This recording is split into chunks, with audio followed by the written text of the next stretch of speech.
Well, hello, boys and girls. It's when I feel like at o'clock, and I got my red light on, getting myself into a bit of a zen. I was thinking what I was going to talk about today, and actually, it became quite obvious that the obvious topic would be the fall of the Tampa Bay Lightning. I'm also going to do one on the New York Islanders after this, but I'll go with that. My name is Pearl of Wisdom. You're listening to my NHL Pearls of Wisdom. I'm trying to restart my YouTube videos again. If you can subscribe and so on and so forth like that, I have very little money. I'm trying to get camera. I got this old phone, and I imagine the audio doesn't sound too good on it. But hey, you can be the one to say, "Hey, I remember him when he just did these videos in the phone and blah blah blah blah blah." And I'll make sure you're taken care of, boys and girls. I'll be sending my NHL Pearls of Wisdom necklace all the way across the world so we can all enjoy in the splendor. Yes.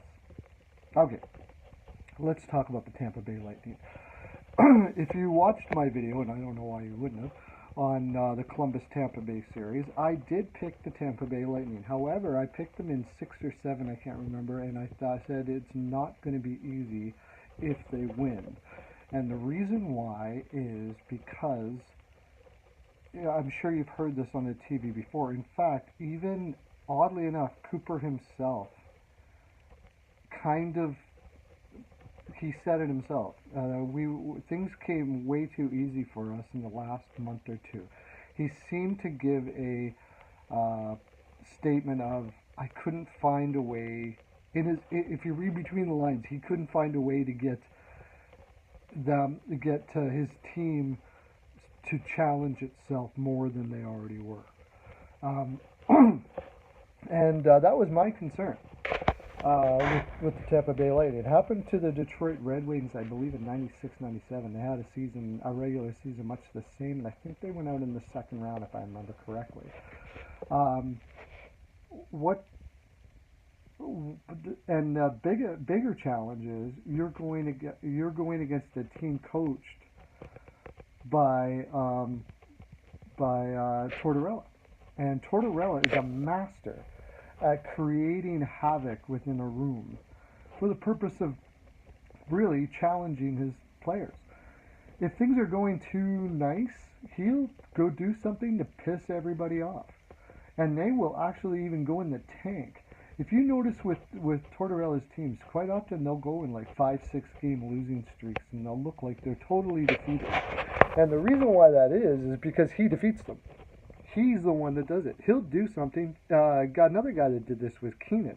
One of the things that Keenan would do is if he felt the players were getting comfortable, he would do stuff like remove the ping pong table that they always use from the room and stuff like that.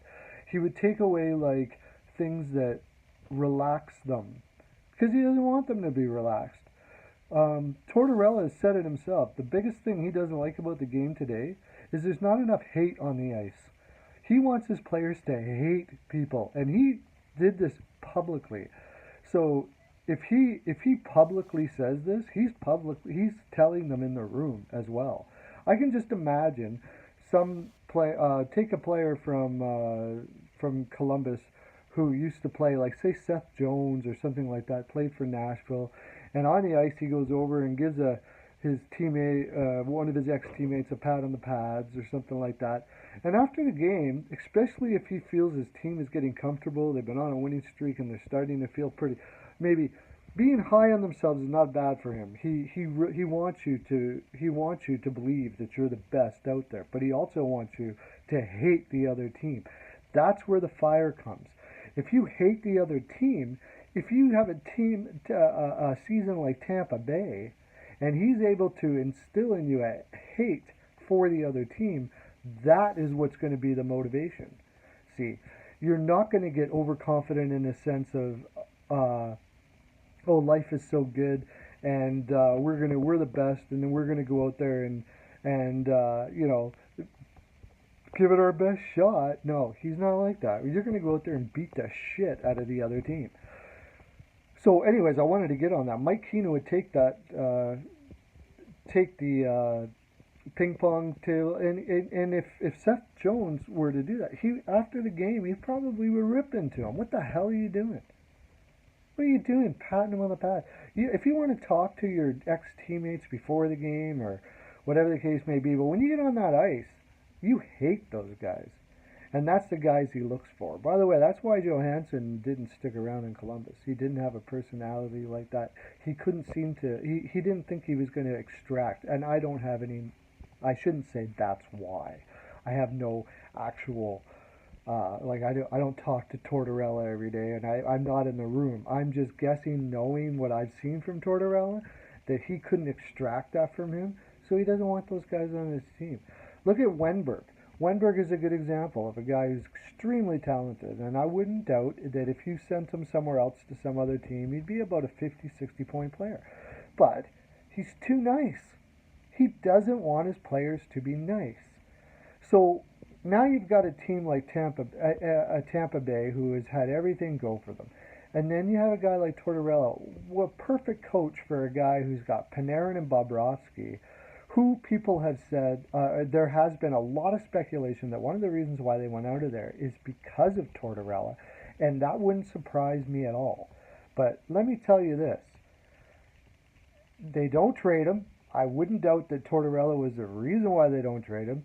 They load up the guys, and Tortorella says by the end of the playoffs, I wouldn't doubt if one of them wants to stay because they don't see the end. Is Tortorella going to challenge you? Yes. Is Tortorella going to piss you off? Yes. Is Tortorella a unique individual, to say the least? Absolutely. He's a guy that can grate on you. But when he does all of these things to piss you off, he'll also stand there afterwards and say, if you can't, your want to win's got to be greater than whatever is in your way or whatever's pissing you off or whatever you don't like. If you don't like something I say or somebody else says or the media says and that affects your game, let me tell you, the likelihood of you winning the Stanley Cup is pretty fucking slim. In Tampa Bay, when things started going the wrong way, they weren't prepared to be able to hate the other team. And that's why they lost. I was afraid of it. I still thought their talent would go through. I gave a lot of, I love Cooper. He's a very analytical coach, but he's got to add a layer. He's got to get that team hating the other team. And people said they should go out and get bigger and all that. You know what? If you don't have the attitude of hate, maybe hate's a strong word, but it isn't. Because I played. If you've ever played before, that is the truth. When you got on the ice, you beat the shit out of that other team. Maybe you have a beer afterwards, but on the ice, fuck that. Anyways, boys and girls, that's my full 42. I'm going a little long here, and I need a nap. And so do you. You should have about 14 naps a day. You know that. Have a great day. Lots of love to you. Stick around for the Islanders feed that I'm about to do. My bracket's going to shit. And I'll talk a little more about how I'm disappointed with myself. Take care.